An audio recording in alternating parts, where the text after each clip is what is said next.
Welcome to the Bringing Intimacy Back show, where intimacy is real. I'm the host, Dr. April, and today what we have on our show is we're going to talk about empowered sexuality.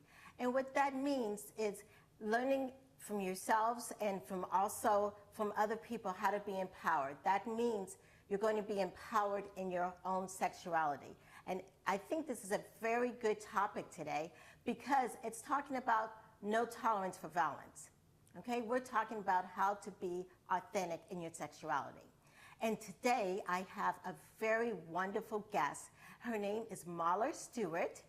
And Marla Stewart is the owner, the founder of Velvet Lips in Atlanta, Georgia. Welcome, Marla. Hey, how are you? Good. How are you doing? Good. Good. Glad to be here. Yes. Marla is a counselor and a sex therapist. And so, Marla, can you tell us about your journey on how you even got to where you're at and in developing Velvet Lips? Sure. I think in college it was really sort of organic, right? So I was taking lots of college classes around human sexuality, and a lot of my friends were coming up to me and just felt really comfortable about telling me about their sex lives. And so I was really excited about that, and I would give advice, and they would come back for more. And so it really was an organic thing for me to actually do the job that I'm doing now. And so I started Velvet Lips when I was in grad school. So I came to Atlanta, Georgia for grad school, and one of my best friends, Joelle, she was just like, hey, I know you want to start this business, but like, how about you start your business now, so that way when you finish grad school, you'll have your business already sort of up and running and going. And so I was like, okay, great idea. And so I did that, and I've been sort of running the wave ever since. And at Velvet Lips, we are definitely about empowered sexuality, helping tell people we're bringing sexy back to sex education. Yes. So Can really you explain that concept of empowered sexuality? Yeah, sure. It's like thinking about empowered sexuality is also knowing about yourself. Okay. So a lot of the clients that I have, a lot of people just don't know about themselves. And it can be really problematic. So if you don't know what your desires are, you don't know how you like to be touched, you don't know anything, then you can't tell someone what feels good to you. Yourself. Yeah. Right. And so with empowered sexuality, for me, it just means that you're knowing your desires, you know how to communicate effectively and in a positive and effective way. Yes. And just really being able to connect to yourself as well as other people. So that's what empowered sexuality means to me, is the ability to know yourself and know your desires and tell your desires to your lovers, partners, or friends. And even storytelling can be empowered sexuality. Yes, and definitely. And on this show, we talk a lot about intimate connection, and we talk about intimacy. How important is intimacy in this whole empowered sexuality? So the importance of intimacy, when I personally think about intimacy, I think about the softness, right? I think about the tender side of us, right? The close side of us. I think about how we're able to connect deeply, how we're able to connect physically as well, right? So for me, intimacy is just sort of a closeness, a tenderness, a sweetness that people can arrive at once they sort of are able to let themselves be vulnerable in certain situations. Yeah, and I love how you put, you just said sweetness and softness, how that is so important, especially because when we're working with couples, I don't know, do you work a lot with couples? Yes, and sometimes what makes a connection intimate is that special sweetness, that softness. Yeah, definitely. And with couples, sometimes what happens with them personally is that they'll be really great at first, and then something might happen, and then like they disconnect, right? So a lot of that building up the intimacy is sort of bringing that connection back together and having them really understand each other in a different way, because as we get older, we evolve, we grow, and sometimes we grow differently, so we need to be able to adapt to our partners that way. Yeah, definitely. And I even thinking besides couples, which we talk about, but also with individualities, with people who are just on themselves, or they're young and they don't know what they like. They don't know. That's why one good thing about you is you do a lot of sex education in a positive, healthy manner. Definitely, definitely. I'm excited. I love doing sex education. It's like the thing that fuels me the most, especially like big groups, big group dynamics. I'm really just like super excited. And even when I'm live streaming or anything like that, it's really fun to just connect with an audience. And I guess that's probably part of me being an extrovert too. So, it's all in the mix. But. Yes, good, definitely. Yeah, because that's important in helping couples and individuals go through all this stuff. And I know you provide a lot of the different workshops for people to understand themselves, and it's for couples, definitely. Oh yeah, definitely, definitely. Lots of communication workshops, but also lots of intimacy touching workshops, because sometimes we don't even talk, right? We just kind of like get into it. And so thinking about the ways that we can get into sex and sexuality that feels good to us, and we're able to explore, sort of be open. Those are the things that help my couples really, get the tools that they need to further their relationship. Oh, great. Well, great, because that's one of the things that I want to talk more about is how do couples, expand, or how do couples get to know each other, and how do you communicate what you like and what you dislike and that kind of stuff, and when that's important. So for me, with my couples, I personally like to know their sexual relationship identity. Okay. And basically what that is they need to come to an agreement on what they want with sex, right? And with their sexuality. Do they want to have sex 3 times a week? Or is it once a week? Or is it, or what can they expect from their partners before, during, after, right? And how are they going to talk to their partners, right? What do they want to talk about, Right. So I think really, really diving deep into those questions, I think, is very, very important for couples as well as individuals to when expressing their desires. Yes.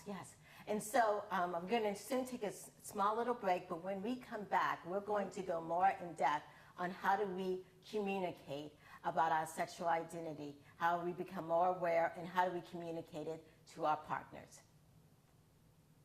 Thank you.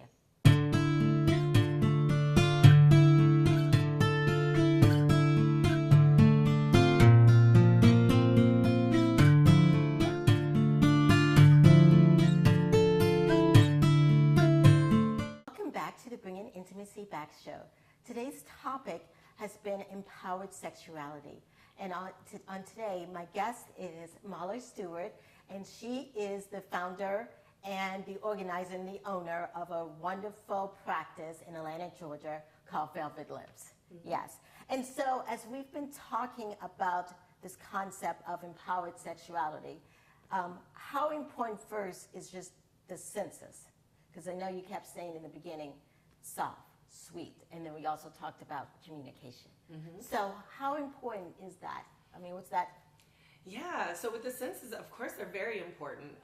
For me personally, I tell people when they're communicating to think about how they learn too, right? So that's visual, right?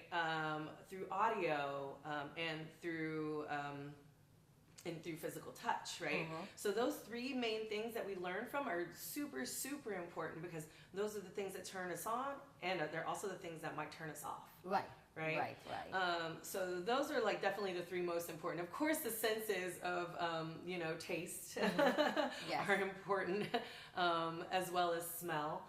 So a lot of times I think about, like, if you're cooking for your partner, for instance, right, and you want to seduce them, and they are a visual person, so you need to make sure, like, their dish looks good, right? That it's pretty, that, it tastes good, right? That when you bite into it, you can hear the noises that you make, right? It was right? The moans, that kind of sound. Thinking about the way touch feels, right? The way it feels in your mouth, if you're feeding them, right? So the senses can play in all sorts of ways. And then it's even better if you have maybe a 6th sense, right? Your intuition. Yes. And even that sense can be really, really great when you're in tune with your partner. When you're out of tune with your partner, that's when things can go a little awry. But for the most part, the senses are really super important, just because that's how we learn. That's how we get turned on, and that's how we have to be able to adapt with our partners as well, right? We have to talk to them according to what they learn, how they're learning. Right. And that can be difficult if we learn a different way. Right. And for some people, they may not even know their own learning style. Right. Yeah, so how do you work with individuals who are like, they listen, they're like, well, I don't really know, if I'm audio or am I visual or am I this or that. Yeah, I actually created a quiz. Oh, you've created a quiz. Okay.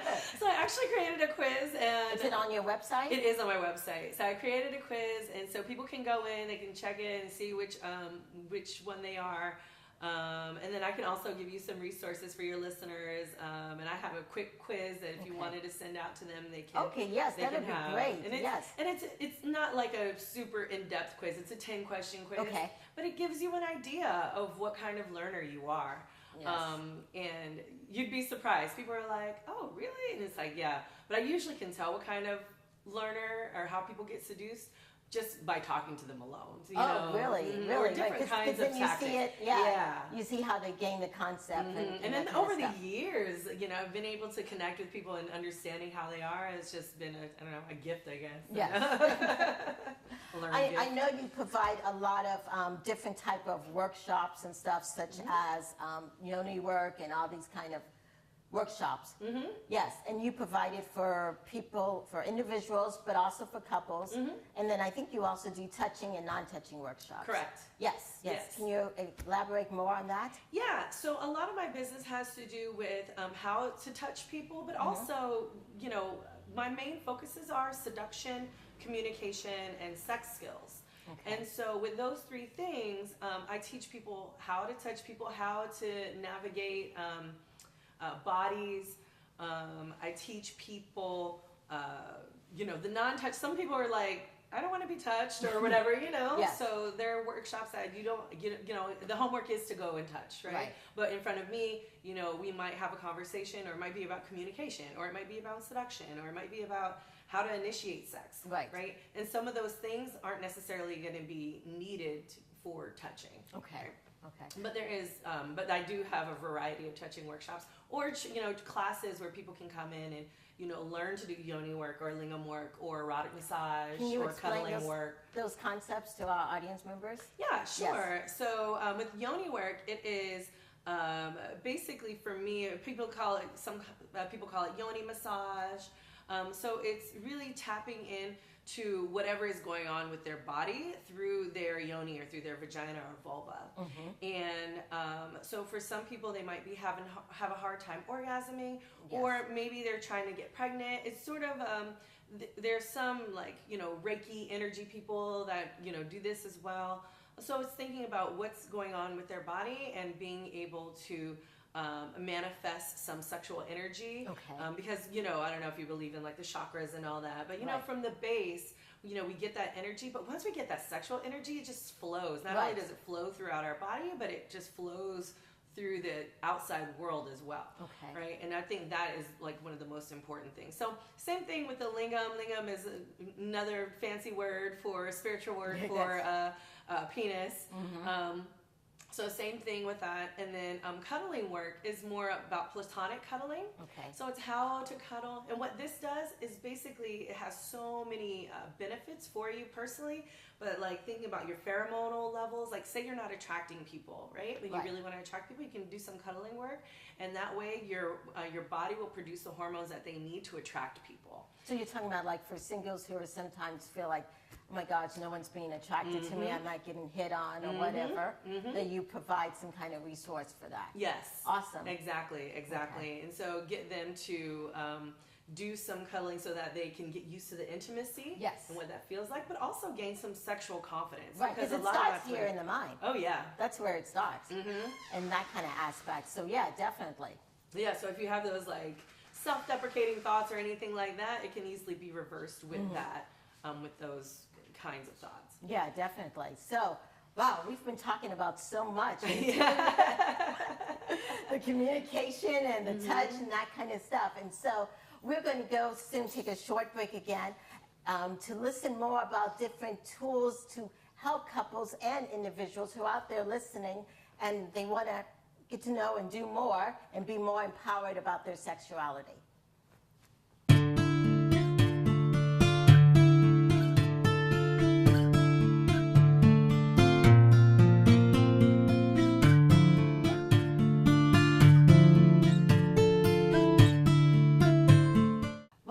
To the Bringing Intimacy Back show, and today we've been talking about empowered sexuality, learning what turns you on, and also learning how to help your partner and you guys figure out what turns you on. Today we have Marla Stewart with us, and she is the founder, organizer of a very wonderful practice in Atlanta, Georgia called Velvet Lips. And so, yes, as we've been talking today, I know that there are audience members who are out there listening, and maybe we're going to talk in two parts. One is an audience member who's out there listening, and maybe he or she is single. And maybe they're struggling in the whole dating aspect. And they're like, oh my gosh, what can I do to empower my sexuality? What are some tools for this individual? I think the number one thing is to be open to the possibility. I think sometimes when we get into negative thoughts, we are shutting ourselves from being open to the possibilities. Yes. So really just being open and saying like, hey, I'm going to attract my person. Right. I really believe in positive affirmations. So I really, you write some things down, right. or record them, whatever you need to do, listen to them, say them out loud. But you need to have those going for you. Mm-hmm. And that will help to get some self-boosting like confidence in you. And then just be confident, right? Like people are attracted to confident people. And so if you want to be empowered and you are single and you're like, hey, I'm not getting anywhere with this, just really know that someone is coming for you and really know what you want. Right. Sometimes exactly, because you don't know what you want. Yeah, exactly. And you can get anything. Okay. Yes, and it's about what you put out in the atmosphere and what you get back. Yeah, and you don't want anything. You don't want anything. You want a specific thing, right? Yes, and I think definitely. It's very important to know what that specific thing Yes. is because, I've definitely been in this situation where I attracted people and I was just like, what is going on? Yeah, what am I putting out in the atmosphere? Yeah, exactly. Yes, and the other thing you said is being open, being curious. Because you can always try something once. If you don't like it, don't try it again. Exactly. Yes. Yeah, yes, exactly. Definitely. Exactly. Yes. Well, I'm a fan of like try it at least 3 times. I play sports, so I play softball. It's like 3 strikes you're out kind of thing. Yes. Because sometimes the first time you never really know. You're right. You're like, oh, is that? I don't know. It's kind of bad. I don't know. And the second time you're like, okay, I'll try it again. And then the third time, if you really don't like it, then you probably don't like it. But even as we age, and we grow, like even our tastes change. Yes, definitely. So like even going back to those things that we didn't like before, now they probably feel totally different on our bodies. So we have to think about that too. Good. And so also some advice for our couples or people who are struggling in connecting in the bed. Let's say that they had great physical chemistry in the beginning, but I don't know, after a kid, 5 years later, they're struggling. Mm-hmm. So for them, I get lots of couples like that. So sometimes you just have to like reinvent yourself or recreate yourself or role play I have a list of, and again, if your listeners like want to see like a list of erotic activities. Yes. And basically what I do with my couples, I say, hey, you have these 2 sheets, fill them out, trade with each other in silence, see what each other likes. Because sometimes you go all these years without saying anything to your partner and then you realize, you're into that? Yes. And like, oh, wait a minute. Like, okay, well, I'm going to be open and maybe let's explore something, do something new. So I think really having that list of erotic activities has really helped a lot of my couples like realize like, oh, wait, there's a whole slew of things that we could be doing that could turn us on. Yes. And one thing I do want to get to is your conference. Oh, yes. Yes. Sex Down South Conference. Sex Down South Conference. Yes, so that is September 6th through the 8th. It's a wonderful sex and sexuality conference It's 3 days, Thursday, Friday, Saturday, of basically learning about sex and sexuality during the day. I'm an academic at heart, researcher. And then, party and have fun at night, because I am a party animal. Yes. We, learn during the day, and then we have fun in the evening. And it's really amazing. We have wonderful international sex celebrities. Dr. Jess from Toronto. Okay. We have Erica Hart, who's a breast cancer survivor. Awesome. Powerful, powerful person. And then we have Ignacio Rivera, who's a leader in the sex ed industry, as well as Devin of Black Men Smile, and thinking about how Black Men Smile and how that whole movement towards what that means and how it's related to sexuality. So those are celebrities, and our other celebrities are coming back, like Tristan Taramino, Dr. Ruth from Canada as well, like a whole bunch of people who are coming back year after year because they love it, which is amazing. Good. But yeah, it'll be all sorts of different speakers from all around the world. So it's really fun. It's downtown Hilton, and sexdownsouth.com, where you can get your tickets. So awesome. Early bird tickets are right now. Oh, okay. Awesome. So you guys, you heard the website. What was the website again? Sexdownsouth.com. Yes, early bird specials going on right now, definitely. And I know on your website, can you tell us about your website? Yeah, my website is velvetlipsllc.com, and on my website you can find all of my current newsletter. So what's going on with me? I'm expanding to Fort Lauderdale, Miami area. Oh, you're coming to the Florida? Yeah. I'm here trying to settle. Yeah. Okay, so yes, I'm excited about that. Yes, then, in Fort Lauderdale? Yes. Okay. Yeah. Yes. So I'm trying to figure out where I need to be between Fort Lauderdale and Miami at the moment. Okay. But for the most part, I'm expanding, so it's super exciting. You can go to my website, see what kind of workshops I have. I'm going to be soon having them online, so people can order them as they please. I'm going to have some work booklets come out a little later on, and I'll be on Netflix soon. So, she's going to be on Netflix. Yeah, so yes. that's super exciting as well. So, So before the whole Netflix thing comes out, I want to make sure I get everything together. So I need to get a book out and everything else first. So hopefully that will be out soon. Yes, definitely. We thank you so much for being on the show. Because one of the things that Marla Stewart does really good is providing positive sex education. Many times we don't talk about sex at all, and even as adults or even with our students and our children, but it's really such a critical thing is to talk about it, to get it out in the open, because the more we talk about it and understand that we were born as sexual people, that's just how God made us, and for us to figure out what we like, what our partners like, and be responsible, then we can cut down on all this sexual violence. So I would like to thank you so much, Marla Stewart, for being on the show. That's exciting. Thank you. Yes, and thank the guests for you and for the audience members for listening. And this is the Bringing Intimacy Back show, where intimacy is real. Thank you.